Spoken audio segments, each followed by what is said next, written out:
একসঙ্গে ৫ সন্তানের জন্ম। গাজীপুরে কৃষক পরিবারে আনন্দ দেখতে গেলেন এমপি সালাউদ্দিন আইয়ুবী।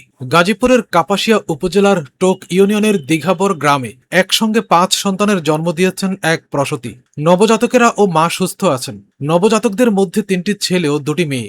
গতকাল টোক দিঘাব গ্রামে একসঙ্গে জন্ম নেওয়া এই ৫ যমজ শিশুকে দেখতে যান এমপি সালাউদ্দিন আইয়ুবী। এ সময় তাদের পাশে থাকার প্রতিশ্রুতি দেন এমপি। ৫ এপ্রিল বাংলাদেশ মেডিকেল বিশ্ববিদ্যালয়ে তাদের জন্ম হয়। অনেক শিশু জন্মগ্রহণ করে তার বাবা মার সাথে কোনোদিন দেখাও হয় না, এই মরুভূমিতেই বড় হয়। আলহামদুলিল্লাহ তারা সুস্থভাবে বড় হয়, ভালো হয়। দোয়া করি আল্লাহ তাআলা তাদেরকে সুস্থ রাখুন, নিরাপদে রাখুন। আমরা আমাদের অন্তর থেকে তাদের জন্য যেভাবে দোয়া করব, তাদের পাশে যেভাবে পারি সহযোগিতার হাত বাড়াবো ইনশাআল্লাহ। আমরা যতটুকু পারি ইনশাআল্লাহ, যখন পারি যেভাবে পারি আমরা সহযোগিতা করব, দোয়া করি আল্লাহ যেন তাদেরকে সবাইকে সুস্থ রাখে। এই নিয়ামত সুস্থতার মধ্য দিয়ে বেড়ে উঠবে। আল্লাহ যদি সুস্থ রাখে তাইলেই যথেষ্ট, এরপরে আল্লাহ তাদেরকে যেভাবে রাখে। আসসালামু আলাইকুম ওয়া রাহমাতুল্লাহ। কেমন আছেন আপনারা? আলহামদুলিল্লাহ। আমি আজকে খুবই আনন্দিত যে আপনারা একটা চমৎকার উদ্যোগ গ্রহণ করেছেন। একটা সমাজকে যদি বাঁচাতে হয় তাহলে সমাজের নষ্ট হওয়ার জায়গাগুলো আগে বন্ধ করতে হয়। বিভিন্ন রাস্তায় আপনারা দেখছেন কি না, রাস্তা যখন ভাঙন শুরু হয় তখন অল্প একটু জায়গা আগে ভাঙে, তাই না? পরে একটা সময় এমন হয় যে এই জায়গা দিয়ে আর গাড়ি ঘোড়া যাওয়াই যায় না।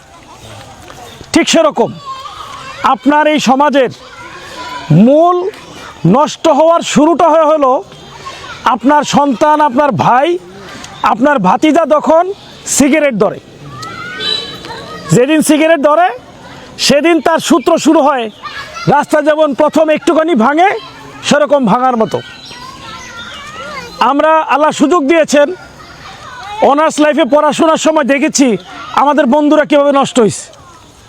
জিপিএ 5 পাওয়া ছাত্র অনার্স লাইফে এসে শুরুতে বিড়ি খাওয়া বা সিগারেট খাওয়া শুরু করেছে, মদ গাঁজা খেয়ে নষ্ট হয়ে এখান থেকে বিদায় নিছে।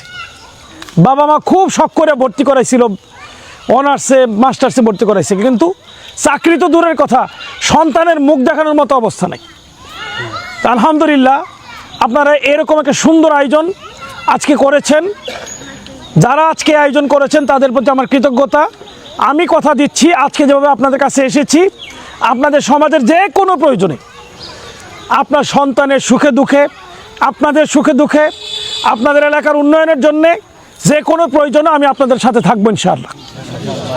বিশেষভাবে এ মাদক নিয়ন্ত্রণের জন্যে প্রশাসনিক সর্বাত্মক সহযোগিতা, একই সাথে রাজনৈতিক সহযোগিতা যখন প্রয়োজন হবে আমাদেরকে জানাবেন, আমরা সহযোগিতা করব।